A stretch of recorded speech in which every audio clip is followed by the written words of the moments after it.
అదిగో ఆ sofa chair ఉంది కదా, ఆ చైర్ నిండా బట్టలన్నీ ఉతికాను. నాకు వాషింగ్ మిషన్ రిపేర్ వచ్చిందని చెప్పి నిన్న కూర్చొని ఉతికాను. ఆ బట్టలన్నీ ఉతికిన పాపానికి నిన్నటి నుంచి ఇప్పుడు కూడా జ్వరం తగ్గలేదు. మోషన్స్, కడుపులో నొప్పి అంతా చాలా దారుణంగా ఉంది. మధ్య మధ్యలో వాంతులు కూడా అవుతున్నాయి. నేను బాగోలేదంటే మా లక్కీగాడు కూడా ఇలాగ నా సోఫా దగ్గర పడుకుంటాడు. ఇదిగో నేను సోఫాలో పడుకున్నాను, నా తండ్రి కింద పడుకున్నాడు. అలా నేను ఎంతసేపు ఉంటే అంతసేపు మంచం మీద అలాగే ఉంటాడు నా దగ్గర. నాకు ఒంట్లో పనులు నేను ఎప్పుడు మంచం ఎక్కను, బాగా సివియర్ అయితేనే నేను మంచం ఎక్కుతాను.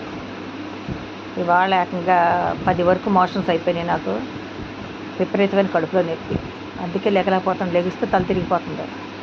కానీ అలానే బుడ్డిగా ఎవరే అన్నం తినరా అంటే వీడు తినకుండా ఇదిగో అదిగో అలా నా సోఫా దగ్గర పడుకున్నాడు మా లక్కీ తల్లి.